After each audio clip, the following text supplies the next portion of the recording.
What is going on, all you Pokemon collecting maniacs out there? This is Ryan, the PikiPikaPapa, and I'm so excited to bring y'all this video today. This has been on my, my vision board or whatever, my video hit list for quite a while, and I've put a ton of work into this. And not only am I excited for the content, but it also really speaks to me. You all know I am big into PSA. Like, I love PSA cards. I love grading Pokemon cards, and I also have a very robust PSA sports card collection that has done very, very well for me. I started collecting that 20 years ago, and so I am a living testament to the value and the future price appreciation potential for PSA graded cards. And I thought it was really interesting to do a deep dive into some of these more recent Sword and Shield sets and how the big chase cards and their PSA 10 prices have performed over time. Because listen, there are some awesome cards in Sword and Shield that I think have a really, really strong opportunity for great price appreciation in the future. But buying the right thing at the wrong time is never a good move, right? Now, we'll never know where the bottom is, but the point of this was I was trying to figure out, is there a good, better, best time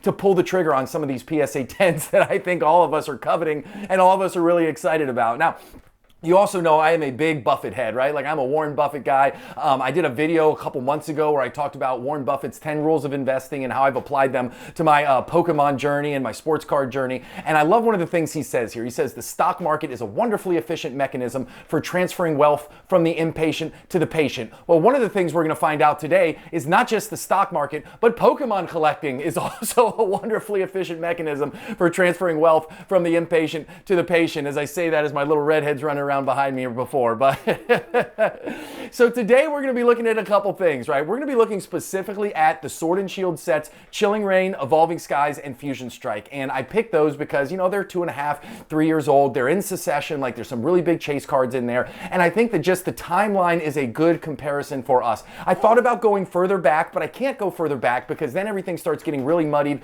with that 2019, 2020 pandemic pump. So I figured out that these three sets are the best ones to give us some idea of, these price trends for PSA 10 cards. Now, we're going to be looking specifically at the top three chase cards from these sets, and we're going to see that how their price performed when it first came out. So we're going to look at the very first PSA 10s that hit the market, then we're going to look at the price 2 years later, and then we're going to look at the price today, and we're going to say, hey, listen, is there anything that we can learn from this? So when we're spending our hard-earned Poké dollars, like we're playing chess when everybody else is playing checkers. And as I said, the whole purpose of this is to see if there's a good, better, best time to buy those PSA 10s that I think all of us are really excited about. Now, before I get into the information, listen, I spent a ton of time on this, so if you've been watching this channel and you haven't hit that subscribe button yet, this is a great time to do it. We do fun stuff like this all the time. If you like what you see, give us a thumbs up, questions or comments, drop them down below. Those three small things go a long way in helping my small channel out, and I really appreciate it. So, coming up right here, we're going to talk Evolving Skies. I love starting off with Evolving Skies, right? Everybody loves Evolving Skies. That's the big dog when it comes to the Sword and Shield era, and we're going to start off with the Rayquaza right here. Now, not everybody remembers, but Rayquaza and the Umbreon, I mean, those were a 1 and a 1A in the very beginning, right? So one of the very first PSA 10s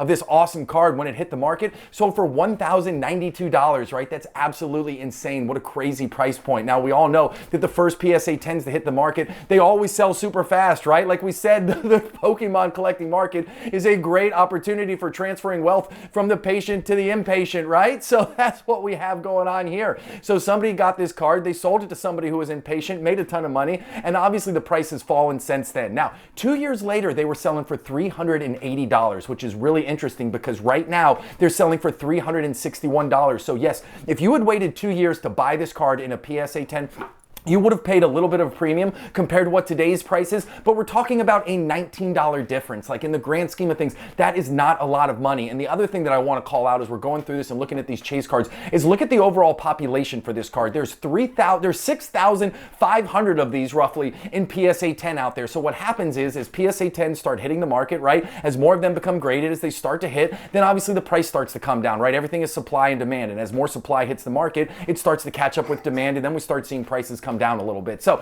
the interesting thing is, if you had bought this at the 2-year mark, guess what? You would have only paid $19 more than you would be paying right now. Now, the next one we're talking about, of course, the big dog, the king of them all in the Sword and Shield block, is this Umbreon, right? The Umbreon right here. Now, the population of this card is at 10,000 right now, which is crazy high. And the PSA 10 price is $865. But guess what? The very first one of these that sold was actually a little bit cheaper than that Rayquaza, right? It sold for $1,050. Now, 2 years later, those were selling selling for $860. And guess what? That is $5 cheaper, or almost the exact same price as it is right now. So think about that. You could have bought it at the 2-year mark. So far, we're 2 cards in, and guess what? The first one, yeah, was a little bit more expensive. This one was $5 cheaper, but it's starting to feel like, hey, it's too early in the game to call it, but 2 years starts to feel like a really interesting spot to look at these cards and to say, hey, listen, is that the time where we could start spending some of our Poké dollars? So again, really, really interesting. Now, this card has had just an absolute crazy run to it. You can see that this price graph down there, that's the PSA 10 price over time down there, and you can see it had these crazy spikes and the drops back down. It's ebbed up, it's ebbed down. Like,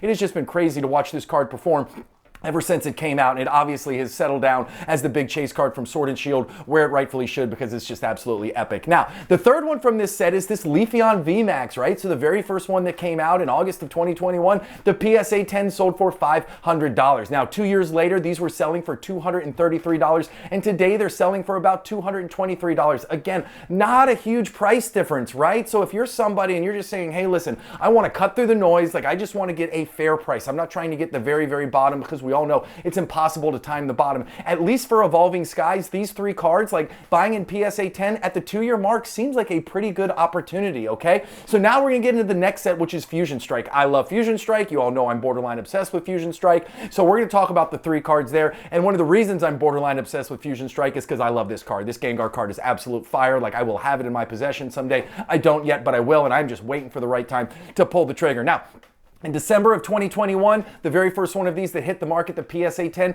was selling for $650. 2 years later, it was selling for $320, and now it's selling for $402. So this one, we actually do see a big price gap, right? The $320, I mean, that's an $82 difference. That is a huge, huge change in price, right? And there's just shy of 5,000 of these in population right now, so I don't think there's gonna be, a whole lot more flooding in, and 5,000 is actually, in the grand scheme of things for a big chase card, that's a relatively low pop number. So really interesting to say, hey, listen, now we're 4 cards in, right? That 2-year mark is starting to feel pretty freaking good. Now, the next one we're going to look at right here is the Espeon VMAX, okay? So in December of 2021, the very first PSA 10s of these were selling for about $460. 2 years later, it was selling for $203, which is lower than the current price of $221. Now, Fusion Strike didn't quite have the love back then that it does now for whatever reason. Fusion Strike has taken some time to catch fire, but now everybody loves Fusion Strike, and all of these cards are absolutely going through the roof. So again, at least from Fusion Strike, we're 2 for 2 that buying at the 2-year mark,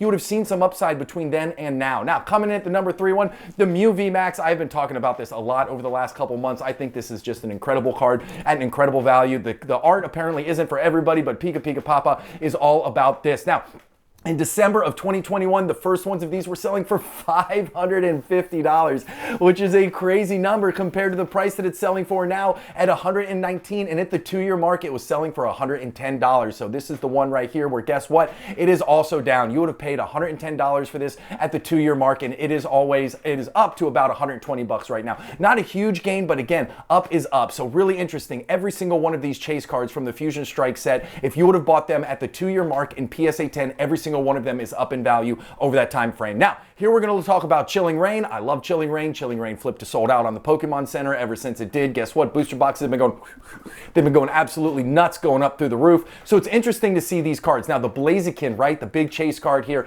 In August of 2021, the PSA 10 for this sold for $800 freaking dollars. Absolutely crazy. Look how high that line was right there. Then, in August of 2023, 2 years later, they were selling for $322, which was actually $34 above the current price right now of $288. So this is one where if you would have bought at the 2-year mark, guess what? You'd be down $34. However, you would also have a PSA 10 Blaziken in your collection and not have to worry about it, because I do think that this card has some opportunity for some upside, but this is one of the ones where we see, hey, a pretty big price difference between what you would have paid at the 2-year mark and the current price right now. Now, next one right here is the Snorlax Secret. A lot of people forget that this was the big chase card. I mean, there were sales for this of over $1,000. Look how high that graph gets. Now, I didn't put those in here. I said in August of 2021 it sold for $700 because that made more sense to me, and I felt like that was a more fair comparison. But in August of 2023, 2 years later, that was selling for $134, only $11 above the current price right now of $123. And there's only 2,800 of these in PSA 10, only 2,800 of these in a PSA 10 holder out there. And again, when you're talking about some of the biggies and the baddies from the Sword and Shield era, I think that's a relatively low population. Now, the population doesn't matter if the demand isn't there, right? You could have 5 of these and it wouldn't mean anything if nobody wanted it, right? So population is only one part of the equation, and obviously other Chilling Reign cards are much more popular, but still really low population for a card that came out swinging. And when I was looking at this PSA 10 price graph and I saw that some were over $1,000, I was like, man, can you imagine spending $1,000 for this card, right? We talked about patience in the hobby in the very beginning. Like, imagine buying this card for $1,000 and now you're sitting here holding it and it's worth 123 bucks. Like, maybe you just love the art, maybe you're a big Snorlax person so you don't really care, but whoo, that would sting the wallet a little bit for me. So coming in, the next one right here is the Umbreon and Moltres right here, the V card, the alt art.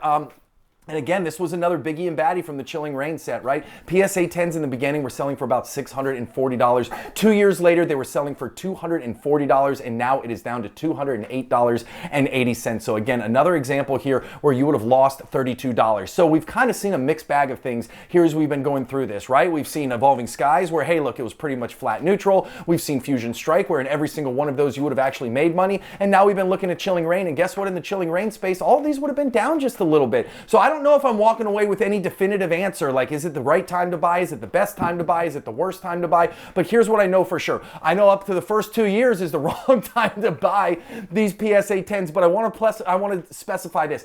Only for the chase cards. I feel like the first couple years, there's some awesome opportunities to buy some of the underloved, some of the cards, you know, that don't quite have that big name to them for future price appreciation. But when you're talking about the biggies, the baddies, the big chase cards, I think you do have to wait for more of them to hit the market, for more of them to be in circulation, right? And I certainly wouldn't be pulling the trigger, at least for me, within the first 2 year mark now that I've seen this data. And what I think will be really fun is I will do another comparison of this to 3 other Sword and Shield sets, I don't know, in the next 3 or 4 months, and we can see if this trend continues, and then I'll aggregate all the data and we'll put it all into a spreadsheet, and then we'll get some idea of the best time to buy PSA 10. So if that kind of stuff excites you, hit that subscribe button. Questions or comments, drop them down below. And as always, if you like what you see, give us a big old thumbs up. Thank you so incredibly much for watching. I appreciate you more than I can possibly say. I hope you have an epic one. I'll talk to you soon. See you, everybody. Bye.